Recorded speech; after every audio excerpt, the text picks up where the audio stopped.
হ্যাঁ ভিউয়ার্স, আপনারা দেখতে পাচ্ছেন আমাদের চার্জারটি রিপেয়ারিং করা কমপ্লিট। এখন আমরা চার্জে দেব। তো দেখুন আমরা চার্জে লাগিয়ে দিয়েছি। তো দেখুন সুন্দর করে ব্লুটুথ হেডফোনটা চার্জ নিচ্ছে।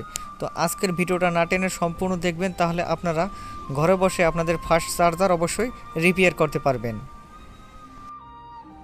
হ্যালো ভিউয়ার্স, কেমন আছেন সবাই? নিশ্চয়ই ভালো। Welcome to my channel servicing ওয়াল।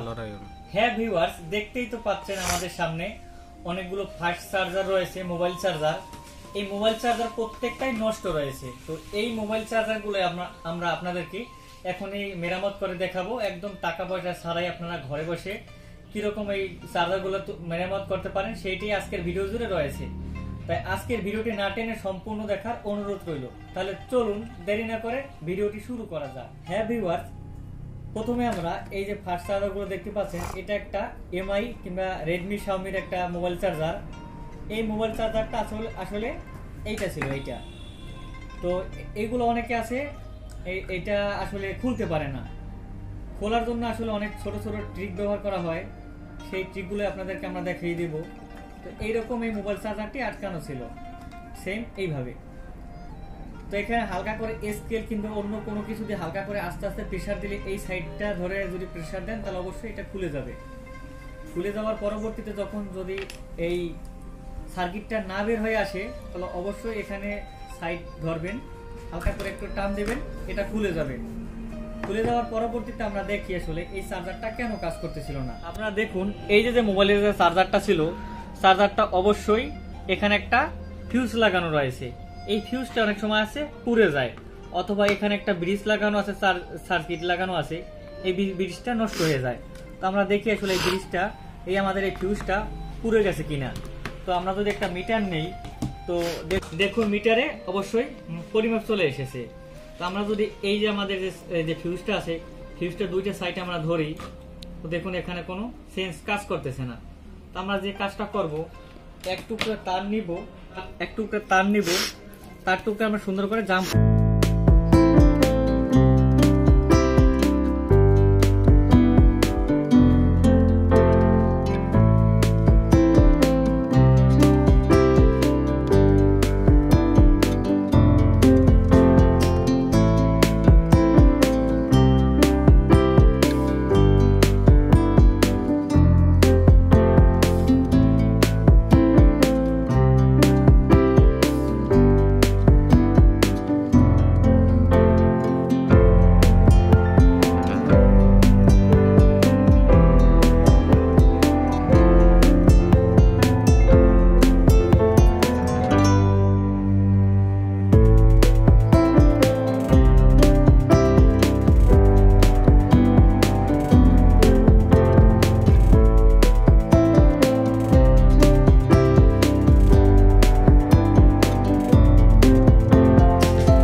যে মোবাইল চার্জারটি ছিল, মোবাইল চার্জারটি আমরা অবশ্যই পরবর্তীতে রিপেয়ার করতে পারলাম। তো দেখুন আসলে চার্জ নিচ্ছে, দেখুন চার্জ নিচ্ছে।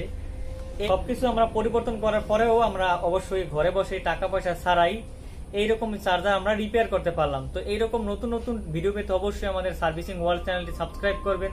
আর যারা অলরেডি করে রেখেছেন তাদেরকে জানাই অসংখ্য ধন্যবাদ। এছাড়াও যারা আমাদের ফেসবুক পেজ সার্ভিসিং ওয়াল থেকে ভিডিওগুলো দেখতে পাচ্ছেন, সবাইকে আমরা বলবো আমাদের ফেসবুক পেজটি ফলো দিবেন।